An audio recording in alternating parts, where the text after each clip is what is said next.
I'm directing the U.S. military to lead an emergency mission to establish a temporary pier in the Mediterranean on the coast of Gaza. And my predecessor are promising to pass a national ban on reproductive freedom. My God, what freedom else would you take away? Send me a Congress that supports the right to choose. I promise you, I'll restore Roe v. Wade as the law of the land again. I will not demonize immigrants saying they are poison in the blood of our country. I will not separate families.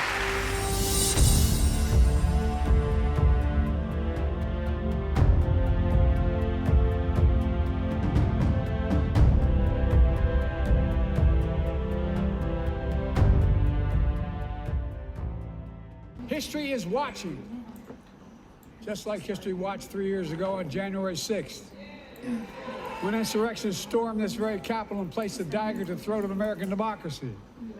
Many of you are here on that darkest of days. We all saw with our own eyes the insurrectionists were not patriots. They'd come to stop the peaceful transfer of power, to overturn the will of the people.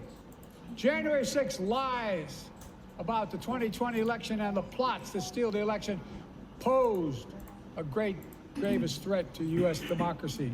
But they failed. America stood.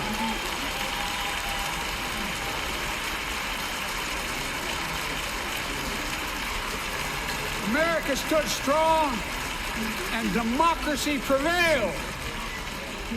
We must be honest. The threat to democracy must be defended. My predecessor and some of you here seek to bury the truth about January 6th. I will not do that. This is the moment to speak the truth and to bury the lies. Here's the simple truth. You can't love your country only when you win.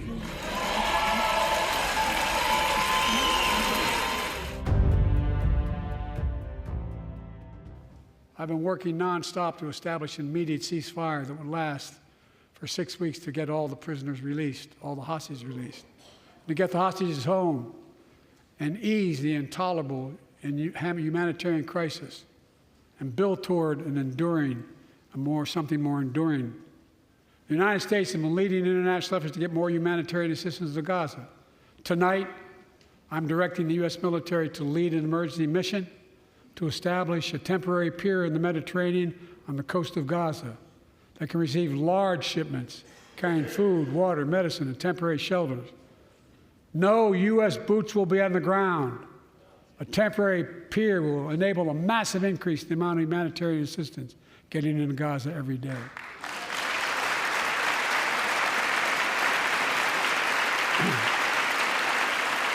And Israel must do its part. Israel must allow more aid into Gaza to ensure humanitarian workers aren't caught in the crossfire. And they're announcing they're going to have a crossing in northern Gaza. To the leadership of Israel, I say this. Humanitarian assistance cannot be a secondary consideration or a bargaining chip. Protecting and saving innocent lives has to be a priority. As we look to the future, the only real solution to the situation is a two-state solution over time.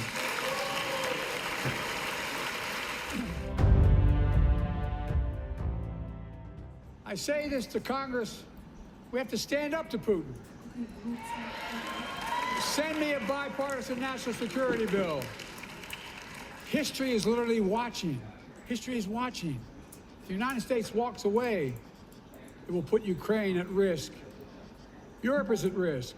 The free world will be at risk, emboldening others to do what they wish to do us harm. My message to President Putin, who I've known for a long time, is simple. We will not walk away.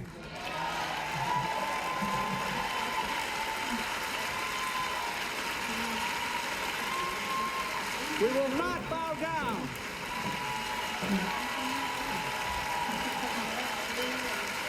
I will not bow down. In a literal sense, history is watching. History is watching. State laws banning the freedom to choose, criminalizing doctors, forcing survivors of rape and incest to leave their states to get the treatment they need. Many of you in this chamber and my predecessor are promising to pass a national ban on reproductive freedom. My God, what freedom else would you take away? Look, it's a decision to overturn Roe v. Wade. The Supreme Court majority wrote the following, and with all due respect, justices, women are not without electoral power. Electoral or political power. You're about to realize just how much you were right about that.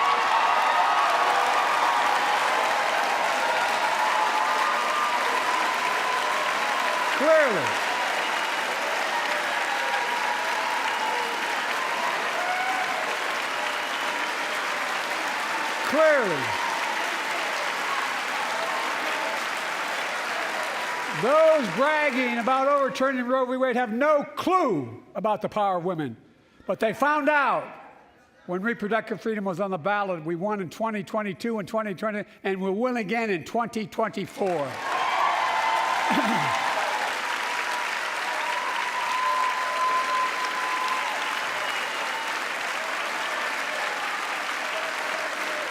If you, the American people, send me a Congress that supports the right to choose, I promise you, I'll restore Roe v. Wade as the law of the land again.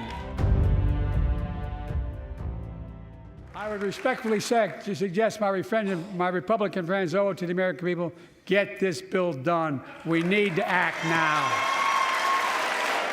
And if my predecessor is watching, instead of paying politics and pressuring members of Congress to block the bill, join me in telling the Congress to pass it.